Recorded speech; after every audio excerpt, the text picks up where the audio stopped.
For thousands of years, mankind thought they were the only ones to have mastered the art of Pokemon battling.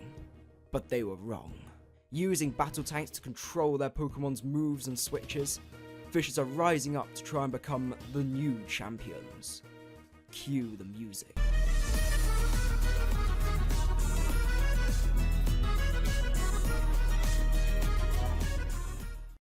What's up guys, Macadii here, creator of the Epic Fish Battle series. Now today I'm bringing you guys the GBA Season 5 special. Well, what we're going to be doing is finding out what would happen if Bubbles and Sushi, my two fish, had the championship battle against each other. Now you may be wondering, how on earth do fish end up battling each other? Well, how it works is that their positioning in the tank down below allows them to choose their moves and also have to switch the Pokemon out. So without further ado, let's jump straight into the battle. Bubbles leads off with the Sylveon as Sushi leads off with the Nidoqueen. Bella goes to the Protect there to scout for that Sludge Wave, and it decides to stay in, probably against better judgment I would say, to baton pass out into Cerebro, get that really slow baton pass off. Goes to the knockoff there and knock off the Life Orb, as the Sludge Wave's not going to do much at all now that that Life Orb has been taken off. Goes out into Nips as Cerebro makes the excellent play, going for U-turn there to allow the Mega Aggron to come in safely. Goes to the Milk Drink there, trying to get that last little bit of HP there as Bubbles uses that opportunity to set up the rocks. Sushi makes the aggressive switch out into the Nidoqueen, taking that Fire Punch like a champ, pulling a double hit back out into the Miltank. Bubbles is having none of that game, no double games going on here.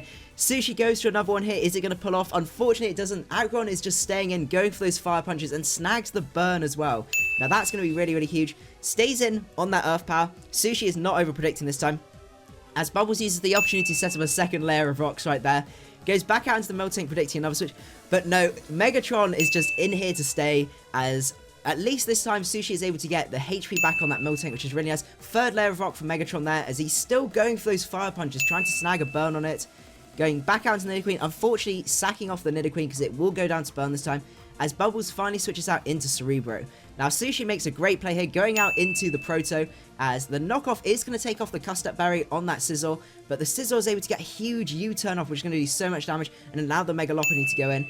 Goes to the return there, and it's able to take out the Cerebro. Absolutely huge. Bubbles makes the offensive switch now into Earthheart, is able to take that return on the chin really, really well, and just absolutely demolish that Mega Lopunny with a Draco. Absolutely crazy. Sushi goes out into Proto now, forcing out into Victini, makes a double switch here out into Captain. Now this is a very interesting matchup. Bubbles decides to stay in here, go for that V-Crate, doing a huge amount of damage to that Goodra, but that Goodra is able to fire back a really punishing Dragon Pulse right there. Sushi goes out into the Miltank, a really excellent switch because this is a defensive set designed to take on the V-Drive right here. Goes to set up the rocks, also really, really useful, as V-Drive is having nothing. It's just staying in, it's pummeling right here with that V-Create, doing as much damage as it possibly can. Sushi makes a very risky play out into the Proto, as V-Drive goes to the Power-Up Punch here. Very, very spooky.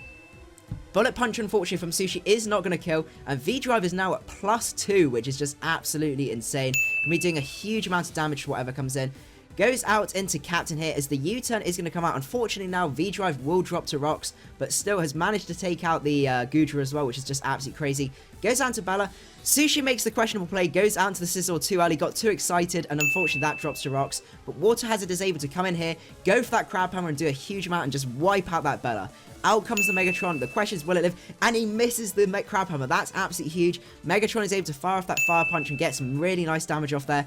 Crab Hammer is unfortunately going to fall short. That damage is going to be really, really key. But now he's able to go for another Crab Hammer and live on 1 HP. So that is really, really crazy. It's not looking good for Sushi at this point, but potentially it could be a little bit closer. Goes to the Tailwind there with Earthheart, wanting to guarantee that Heracross sweep. I can definitely see that working in his favor. So goes out into the Heracross, as out comes Nips, the Miltank, really, really low right here.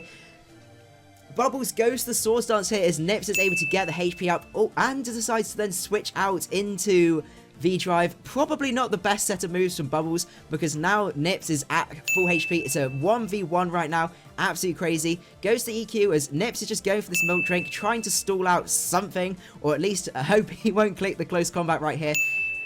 Keeps going for the EQ right here, as he's just milk drinking up, setting up rocks and all that goodness. Goes in for the Mega Horn right here. There comes the rocks, and it's going to be another Mega Horn. If Scarabon goes for one more Mega Horn, as Nip sets up the third layer of rocks right here, And that is the game. Absolutely insane with 3 layers of rocks on both sides. Well, there you go, guys. That was the battle. So I hope you guys did enjoy. It was a lot closer than last time. It could have gone either way with that last set of plays, especially when that mill tank had the chopple berry. Though I think those 3 layers of rocks on both sides definitely made a lot of difference to how this match played out. But anyway, I hope you guys did enjoy. If you did, don't forget to leave a like.